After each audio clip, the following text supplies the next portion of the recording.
جب وحی کی صداقتوں میں یہودیوں نے نقب لگائی تو توریت میں یوں ملاوٹ کی کہ حضرت عزیر کی بشریت کا انکار کر دیا.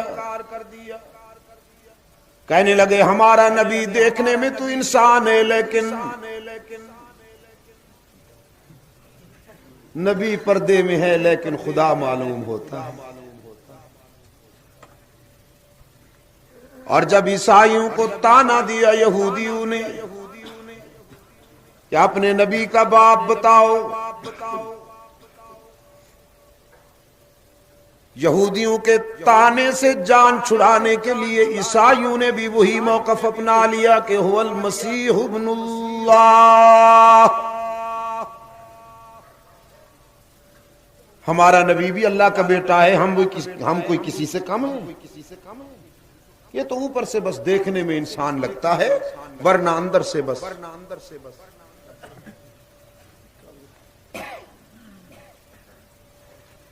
اب قرآن کا موقف سنو. میں جب پچھلی مرتبہ یورپ کے دورے پہ جا رہا تھا تو لندن ایئرپورٹ پر امیگریشن والوں نے مجھ سے پوچھا کہ آپ یہاں سیرت کانفرنسوں میں خطاب کرنے کے لیے انوائٹ کیے گئے ہیں، آپ حضرت عیسیٰ علیہ السلام کے بارے میں کیا کہیں گے؟ میں نے کہا وہی کہوں گا جو قرآن کہتا ہے. چونک گئے، کہنے لگے آپ بائبل کی بات نہیں کریں گے، قرآن کی بات کریں گے. میں نے کہا حضرت عیسیٰ علیہ السلام کے ساتھ دوستی کا اتنا حق بائبل ادا نہیں کرتی جتنا محمد عربی کا قرآن کرتا ہے.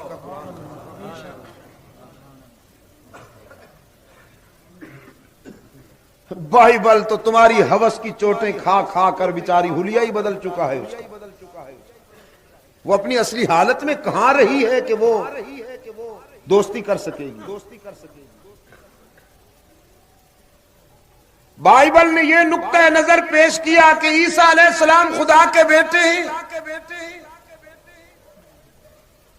جبکہ بلا امتیاز فکر و نظر ہر انسان کا ضمیر یہ فیصلہ کرتا ہے کہ الوہیت اور ولدیت ایک دوسرے کی ضد ہیں. جو خدا ہے وہ کسی کا باپ نہیں، بیٹا نہیں، اور جو باپ بیٹا ہے وہ الہ نہیں. لیکن تم نے یہ موقف اپنایا. وہ کہنے لگے قرآن کیا کہتا ہے. میں نے پھر وہاں ان کو قرآن کی یہ آیت سنا کہ ان مثل عیسیٰ عند اللہ کمثل آدم خلقه من تراب ثم قال له كن فيكون.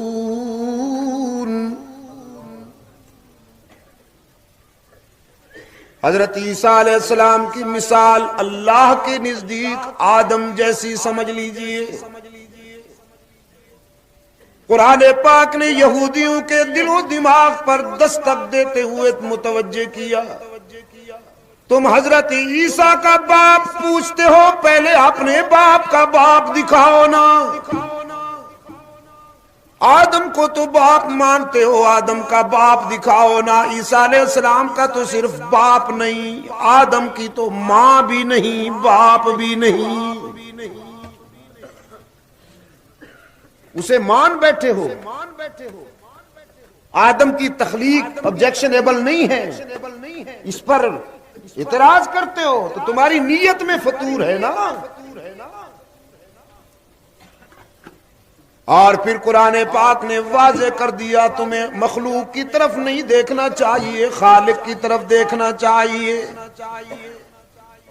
وہ قادر مطلق اور وہ مختار کل جو بغیر ماں اور باپ کے آدم کو پیدا کر سکتا ہے، وہی قادر مطلق بغیر باپ کے عیسیٰ علیہ السلام کو کیوں پیدا نہیں کر سکتا؟ اسی نے دونوں کو پیدا کیا.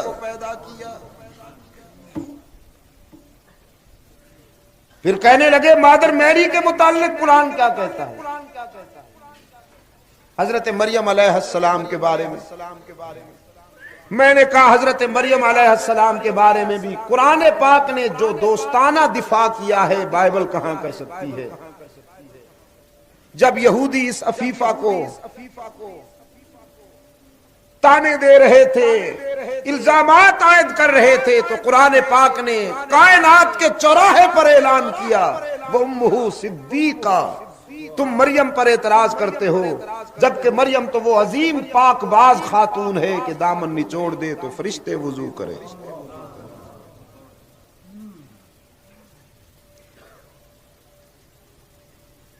میرے عزیز دوستو، یہودیوں نے توریت میں ملاوٹ کی، توریت کو بدلا. عیسائیوں نے انجیل کو بدلا. اور جب یہودیوں نے توریت میں ملاوٹ کی تو کہنے لگے ہمارا نبی بشر نہیں.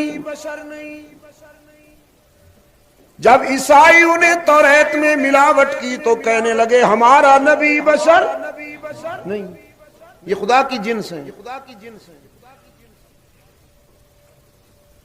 کسی اور نے بھی کہا ہے کہ ہمارا نبی بشر نہیں.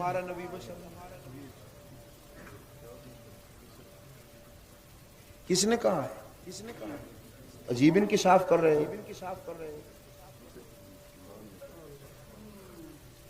آپ شاید کوئی تکلف میں بات کر رہے ہیں. اصل بات یوں ہے کہ مصر کی گمراہ عورتوں نے کہا تھا کہ یوسف بشر نہیں. احساس کمتری کی ماری ہوئی جنس،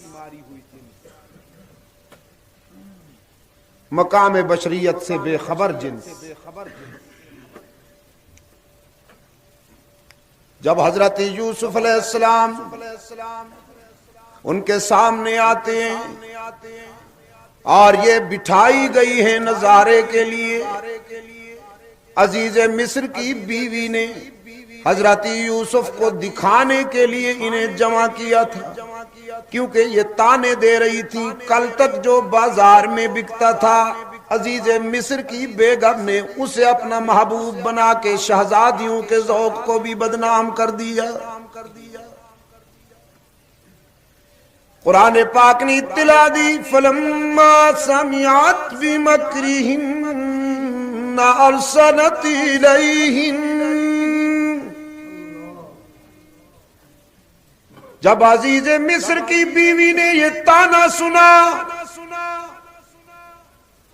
تو مصر کی ان تمام بیمار عورتوں کو مدعو کیا، دعوت دی وآتدت لہن متکئا، اور پھر ان کے لیے دسترخوان بچھایا. دسترخوان اس پر لوازمات چنے، دیگر لوازمات کے ساتھ ساتھ کچھ فروٹ بھی رکھے. وآتت كل واحدة منهن سکینا، اور پھر ہر ایک کے ہاتھ میں چھریاں بھی دے دی. تیار بیٹھی. میں نے کہا بیمار جنس ہمیشہ دسترخوانوں میں ملے گی اور مجاہد ہمیشہ میدانوں میں ملیں گے. جن کی پرواز دسترخوانوں تک ہوتی ہے ان کی ذہنیت ملاحظہ فرمائیے. وقالت اخرج علیہم، حضرت یوسف علیہ السلام سے کہا محبوبم ذرا باہر آئیے نا. قرآن کہتا ہے فلما رأینہ اکبرنا، حضرت یعقوب کا بے داغ بیٹا 14ویں کے چاند سے بھی زیادہ تابندہ جوانی لے کر جو ہی خلوت سے جلوت میں آیا، یہ بیمار جنس بدحواس ہو گئی. اکبرنا،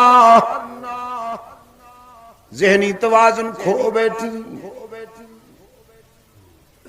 سرگودے والے ترجمہ کر دینے چلیاں ہو گئی. چلیاں ہو گئی ہیں.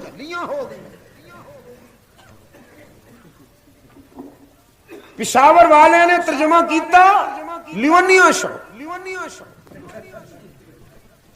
ادھر ملتان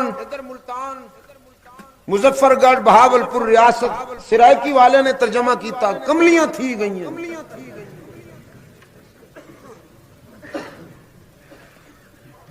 ادھر گجرانوالا سیالکوٹ گجرات لاہور والے پنجابی دوستوں نے ترجمہ کیتا دیوانیاں ہو گئی ہیں.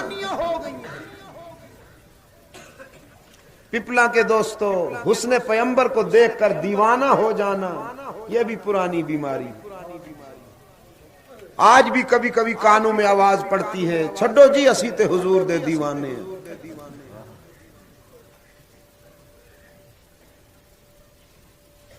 عزیز دوستو کبھی نہ بھولیے گا کہ نظریاتی سفر میں پیغمبر اقدس صلی اللہ علیہ وسلم کو دیوانوں کی نہیں فرزانوں کی ضرورت ہے. اللہ کے رسول صلی اللہ علیہ وسلم نے بڑی دل سوزی کے ساتھ فرمایا ہے جب مجھ سے محبت کرنا تو ہوش میں رہنا. مجھ سے ایسے محبت نہ کرنا جیسے عیسائیوں نے حضرت عیسیٰ سے کی کہ انہیں دائرہ انسانیت سے نکال دیا. جب مجھ سے محبت کرنا تو ہوش میں رہنا. اور میں کہا کرتا ہوں حضور سے محبت کا گر سیکھنا ہے تو صدیق اکبر سے سیکھیے رضی اللہ تعالی عنہ. کہ محبت یوں ڈوب کے کی کہ صدیق کی محبت معیار بن گئی. اور پھر محبوب نے خراج پیش کیا اپنے محب کو کہ اگر میری پوری امت کی عقیدت و محبت جو اسے مجھ سے ہو سکتی ہے وہ ترازو کے ایک پلڑے میں ڈال دی جائے اور دوسرے پلڑے میں میرے یار غار کی عقیدت رکھ دی جائے, خدا اس ترازو کو اٹھا لے تو پوری امت کی عقیدت کے مقابلے میں ابو بکر کی عقیدت کا وزن بڑھ جائے گا.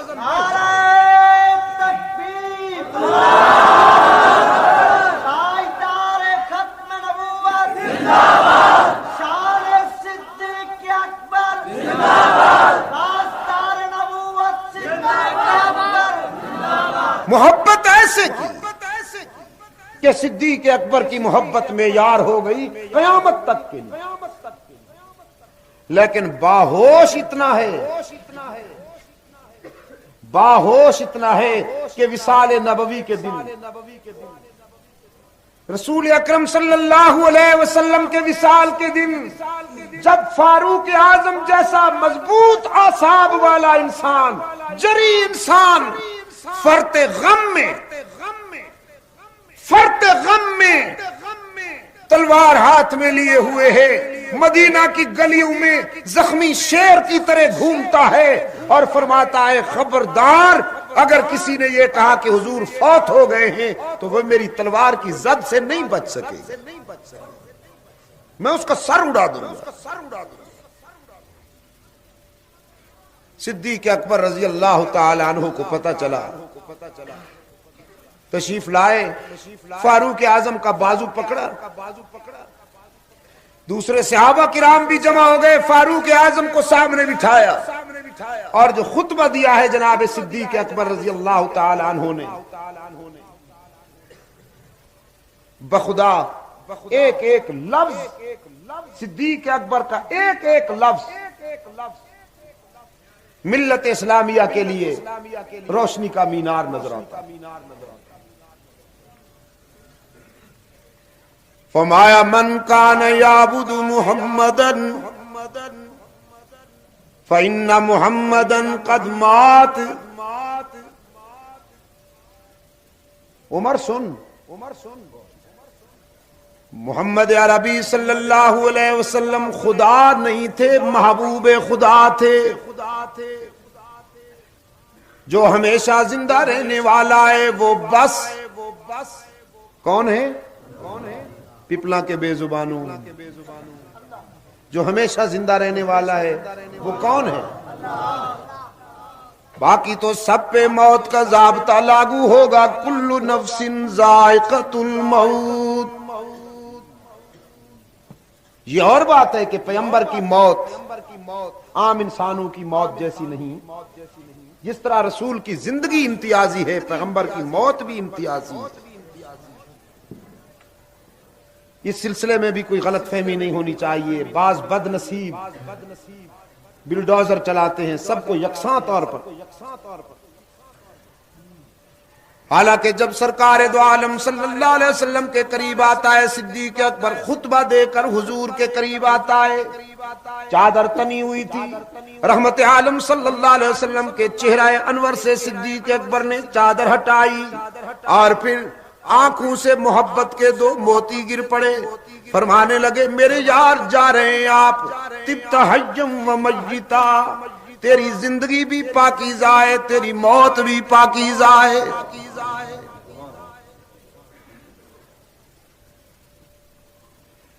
میرے عزیز دوستو، وہ کوتاہ نظر ہیں اور بد نصیب ہیں جنہیں یہ امتیاز اور فرق محسوس نہیں ہے۔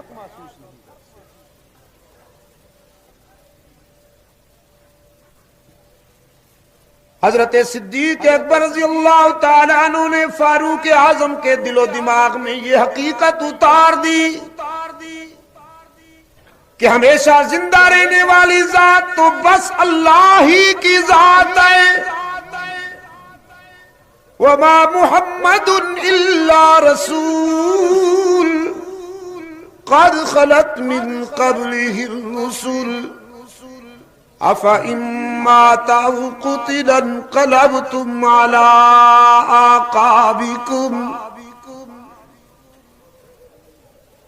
رحمت عالم صلی اللہ علیہ وسلم اللہ کے رسول تھے، جس طرح پہلے انبیاء اور رسول اپنا اپنا مشن پورا کر کے اللہ کے جوار رحمت میں چلے گئے، ہمارے آقا بھی اپنا مشن پورا کر کے اللہ کے جوار رحمت میں، مشن پورا کر کے یا ادھورا چھوڑ کے، لیکن ایران کا آدم خور کہتا ہے کہ نہیں، ادھورا چھوڑ گئے۔ کویت کے ایک ویکلی جریدہ نے المجتمع نے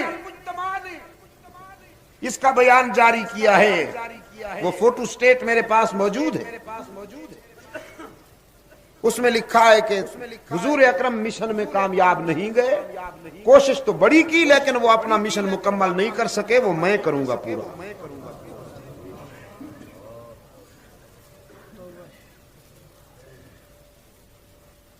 اور ابھی پچھلے دنوں قومی پریس میں اس کا جو بیان شائع ہوا ہے، جو اس نے وہاں جشن کے موقع پر دیا، وہ تو آپ کی نظر سے بھی گزرا ہوگا کہ مجھے جو رضاکار ملے ہیں ایسے رضاکار نہ محمد کو ملے تھے نہ علی کو ملے تھے، اور بنا رکھا ہے اسے امام، آیت اللہ، روح اللہ، فنا فی اللہ، پتہ نہیں کیا کیا بنا رکھا ہے۔ صورتحال یہ ہے جناب کہ جو لمبا جبہ سیاہ رنگ کا پہن لے اور سر کی کھوپڑی پہ سیاہ وہ لپیٹ لے، وہ آیت اللہ بن جاتا ہے، اس کا ڈائریکٹ لنک ہو جاتا ہے عرش بری سے۔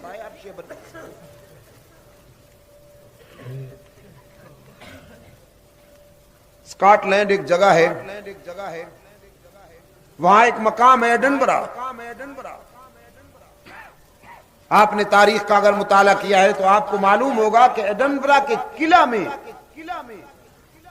شہید حریت ٹیپو سلطان مرحوم کی وہ تلوار اور وہ کرتا جو بوقت شہادت زیب تن کیے ہوئے تھے وہ وہاں رکھا ہوا،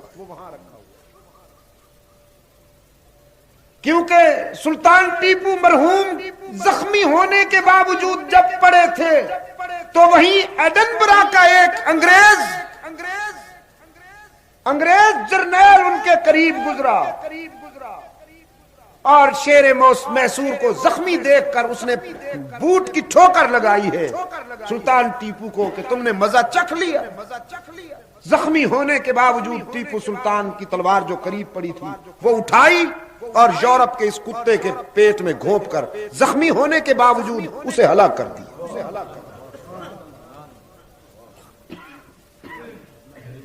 وہ ایڈنبرا کا تھا۔ تو پھر برٹش گورنمنٹ نے اس خدمت کے صلہ میں کہ چونکہ اس نے جان دی، سلطان ٹیپو کی تلوار اور کرتا وہیں رکھا ہوا ہے۔ دوستوں نے مجھ سے کہا تھا کہ آئیں ہم آپ کو دکھائیں، میرا جی چاہا، ہم تیار ہو کر گئے بھی دیکھنے کے لیے، لیکن جب وہاں گئے تو میں نے دیکھا کہ بہت بڑی تعداد میں انگریز عورتیں اور انگریز مرد بچے قطار میں کھڑے ہیں اس کو دیکھنے کے لیے، اور میلے کا سما ہے۔ تو میں نے دوستوں سے کہا واپس چلیں، ہم یہ نہیں دیکھیں گے۔ کہنے لگے کیوں؟ یہ تو بڑی تاریخی چیزیں ہیں، آپ کو دیکھنی چاہیے۔ میں نے کہا تاریخی چیزیں تو ہیں، لیکن دشمن کے سامنے جا کے میں اپنے شہید مظلوم کی یہ چیزیں کیسے دیکھوں؟ دشمن کی نظریں مجھ سے سوال کریں گی کہ یہ کیسے شہید ہوا؟ تم میں سے اپنوں نے غداری کی تھی، تمہارے ہی لوگوں میں سے کچھ لوگوں کو ہم نے خرید کر لیا تھا، جس کی وجہ سے ٹیپو سلطان کا یہ انجام ہوا۔ میں ان کی ان نظروں کا سامنا نہیں کر سکتا۔ ہائے دیکھا جو تیر کھا کے کمی گاہ کی طرف، تو اپنے ہی دوستوں سے ملاقات ہو گئی۔ ہر دور میں یہی ہوتا رہا، دشمن کبھی ہم پہ براہ راست فتح حاصل نہیں کر سکتا، لیکن جب بھی ہم مارے گئے اسی وجہ سے مارے گئے کہ ہم میں سے کچھ لوگوں نے غداری کی اور وہ دشمن کے ہاتھوں میں استعمال ہو گئے۔ کلہاڑا ایک درخت کو کاٹ رہا تھا، وہ غالباً بابا سعدی مرحوم نے لکھا ہے کہ کلہاڑا چھوٹ چھوٹ کے پڑتا تھا درخت پر، تو درخت نے زبان حال سے کہا بھئی میں نے تیرا کیا بگاڑا ہے، تو اٹھ اٹھ کے پڑتا ہے مجھ پر، مجھے کاٹتا چلا جا رہا ہے۔ کلہاڑے نے کہا میں تو تجھے کچھ نہیں کاٹ سکتا تھا، میرے اندر اتنی سخت کہاں تھی، تیری اپنی جنس میرے اندر گھسی ہوئی ہے، وہی اٹھا اٹھا کے مارتی ہے، اگر وہ نہ ہوتی تو میں کچھ بھی نہیں کر سکتا۔ ہر دور میں یہی ہوتا رہا۔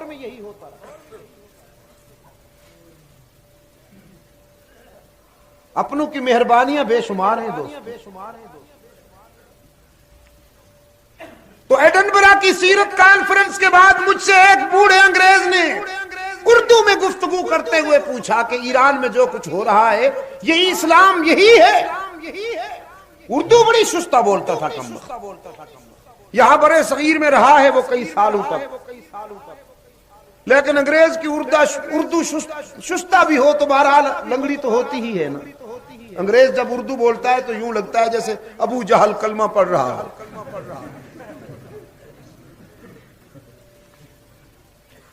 تے انہیں نہیں آتا، فطرتاً دال ادا وہ نہیں کر سکتے، تے کی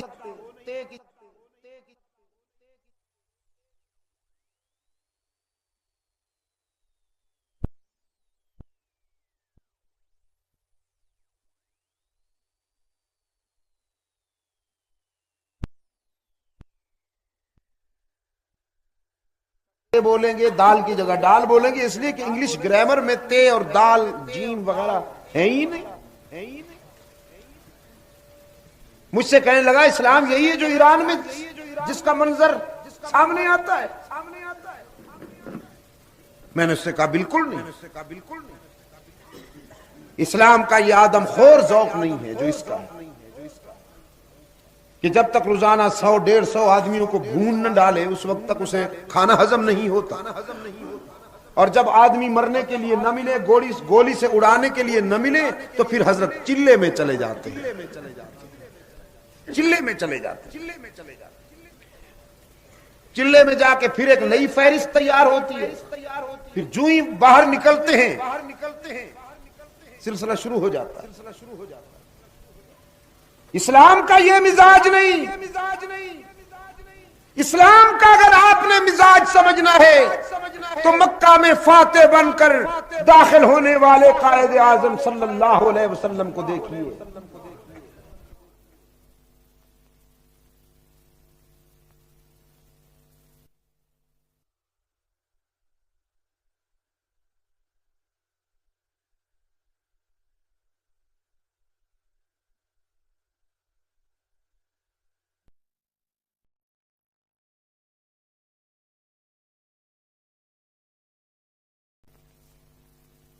اور 10,000 صحابہ کرام وہ صحابہ کے جو 1000 روپے وزنی ہے وہ 10,000 ہے. حضور اکرم صلی اللہ علیہ وسلم چاہتے تو آج اپنے ستانے والوں کو تہس نہس کر دیتے، مگر آپ جانتے ہیں کہ حضور نے کیا فرمایا.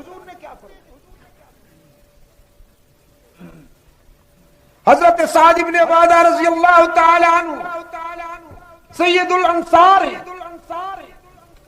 انہوں نے جذبات میں یہ نعرہ لگا دیا تھا کہ آج انتقام اور ٹکر کا دن ہے. رحمت عالم صلی اللہ علیہ وسلم نے فرمایا ہرگز نہیں، آج معافی اور رحمت کا دن.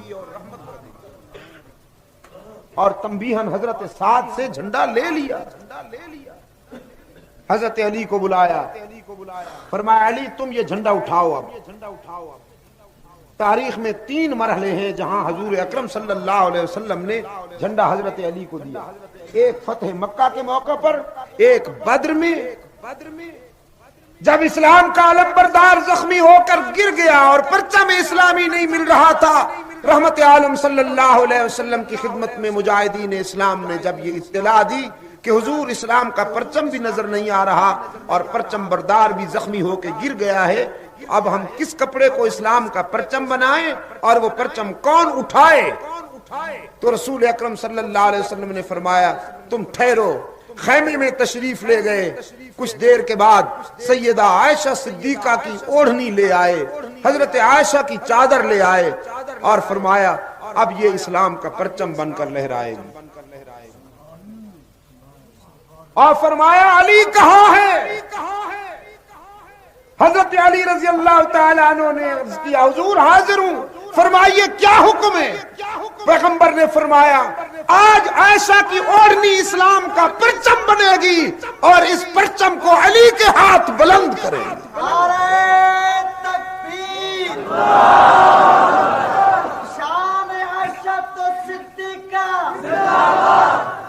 اجمی منافقین نے تاریخ کے من گھڑت حوالوں سے ماں بیٹے کے درمیان میں جو اختلاف و عداوت کے کسے گھڑ رکھے ہیں، آپ اسی ایک اشارے سے سمجھ سکتے ہیں کہ حضرت علی رضی اللہ تعالیٰ عنہ اپنی روحانی مادر محترمہ حضرت عائشہ کے کتنے سچے فرزند ہیں.